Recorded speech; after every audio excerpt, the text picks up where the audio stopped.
Do you believe in the value of human life? Do you believe in world peace as an ideal?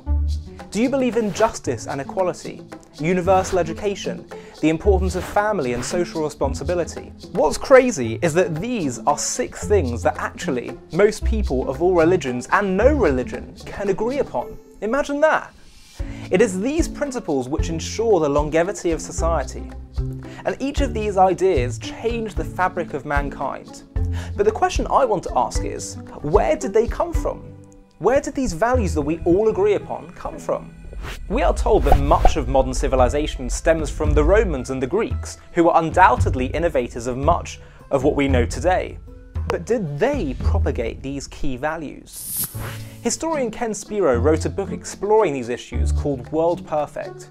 But for now, let's just touch on some of them to explore which culture these values were first derived from. Number 1, the value of human life. Now, it cannot be argued that either Greece or Rome valued human life at all.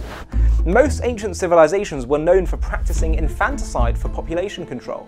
Sex selection or ridding society of deformed babies, for example, was common practice. Archaeologists in Ashkelon excavated ruins of Roman bathhouses, where they discovered remains of 100 newborns. The clearest illustration of disregard for human life was the killing of people for entertainment. The Romans used women, children and blind people to be killed by the gladiators, purely for the sake of sport and entertainment. Number 2, world peace as an ideal. Today, peace is considered a major part of an ideal world. But in ancient societies like Rome, war and warriors were glorified and peace was only desirable once all one's neighbours had been subdued. According to Wallace Caldwell, quote, "The glorification of war, the glamour and glory of battle were subjects of the finest words and pictures." Number 3, justice and equality. In ancient societies, one's wealth determined how the law treated them.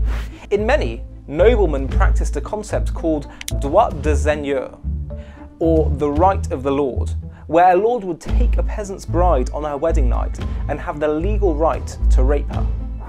Even in Greece, where democracy began, only a few thousand of the several 100,000 people who populated Athens had the right to vote. Inequality of treatment was always endorsed in the name of, quote, justice.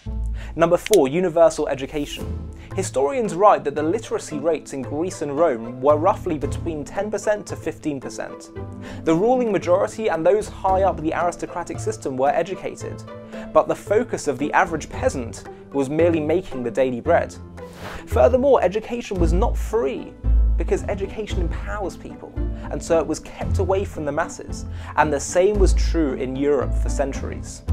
Number 5, family values. The ancients were more obsessed with unrestrained sexuality than the family structure. The creation story of most religions began with the deities engaging in sexual activity, and pederasty, a sexual relationship between an adult man and a boy, was quite common in antiquity. In fact, in Greek civilization, it was the highest form of love, and Plato described it as, quote, the greatest blessing. Women were also always degraded. And finally, number 6, social responsibility. If these ancient cultures showed disregard for the value of life or justice and equality, they certainly did not recognize the importance of social responsibility, taking care of all parts of society. There existed no concept of taking care for the weakest members of society. If you lived in poor social conditions, the government was not going to help you. The argument that I would like to present to you is that these 6 values were first articulated, were first derived from the Torah, from the Jewish people, 3,000 years ago. Let's go through them quickly. Number 1, the value of life. The principle of life having intrinsic value was first brought to the surface by Judaism, in which the sanctity of life is among one of the most fundamental concepts. Human sacrifice, infanticide, and killing for sport are all absolutely forbidden. The Torah permits nearly all the commandments to be violated in order to save a life. The Talmud says, quote, "He who destroys a life, it's as if he's destroyed an entire universe." This statement was made 2,000 years ago by the Talmudic sages, while the Romans were killing thousands of people for fun. Number 2, peace. The vision of humanity living in peace, and that peace is an inherently higher level of existence than war, derives from the Torah. Jewish scriptures make statements, quote, "The Torah was given to mankind in order to establish peace." And the only reason God created the world was, quote, so that there would be peace among creation. Outside the United Nations in Manhattan, they have a wall with a quote from Isaiah embodying the Jewish vision of world peace. Quote, nation shall not live sword against nation, neither shall they learn war anymore. Even the UN recognises where this vision came from, where this vision was first articulated. Number 3, justice and equality. The notion of equality before the law is a Jewish obsession. Ancient Israel was a sophisticated system of government with checks and balances and division of powers.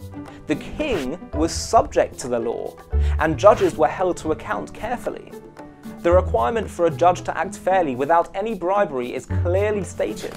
Quote, you shall not respect the person of the poor, nor honour the wealthy person, but in righteousness you shall judge your neighbour. Indeed, if you look at the 4 great political revolutions in the Enlightenment era, 2 of them ended in blood and tyranny, the Russian and French revolutions, and 2 of them led to liberal democracies, Britain and America. 2 were grounded in atheism, and 2 were grounded in Judeo-Christian values. That while church and state should be separate, our rights are God-given and thus cannot be removed by man. Number 4, universal education. In the eyes of Judaism, education empowers us to achieve our potential. No city in the Jewish diaspora lacked a Jewish school. French medieval monk Peter Abelard wrote, quote, a Jew, however poor, even if he had 10 sons, would put them all to letters. Not only his sons, but his daughters. Jewish literacy in the medieval era was over 90%, while throughout the rest of Christian Europe, it was under 10%. The Catholic Church even prevented the mass distribution of Bibles to prevent the masses from becoming educated and empowered. The first Jewish holiday, Passover, always emphasised the vital importance of educating your children to ensure the future. Number 5, family values. A strong family is among the most crucial elements in the Jewish faith. The Torah teaches that each halves of a marriage are soulmates. In Jewish law, people are required to control themselves and to focus their sexual energy and emotional energy exclusively to their partner. And they're required to love and respect their partner. And if they don't, this can be grounds for divorce. When Judaism demanded that all sexual activity be channeled into marriage, it changed the world.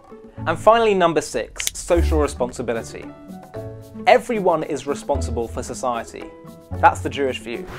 Judaism mandates that all people give to charity, visit the sick, care for animals, provide dignity for workers, and more. Thomas Huxley wrote, quote, the Bible has been the Magna Carta of the poor and oppressed. Down to modern times, no state has had a constitution which the interests of the people are so largely taken into account. I think it's because Jews believed in one God, that they were able to lay down universal principles that would apply to all of humankind. It was the Hebrew Bible that was responsible for these 6 values becoming accepted through the world. Think about it. The majority of the world today accepts these principles of Abrahamic monotheism through either Islam or Christianity. As the historian Paul Johnson said, to them, the Jews, we owe the idea of equality before the law, of the sanctity of life and the dignity of the human person, of social responsibility, of peace as an abstract ideal, and love as the foundation of justice, and many other items which constitute the basic moral furniture of the human mind. Without the Jews, the world might have been a much emptier place. I'm Ollie Anisfeld, and you're watching JTV.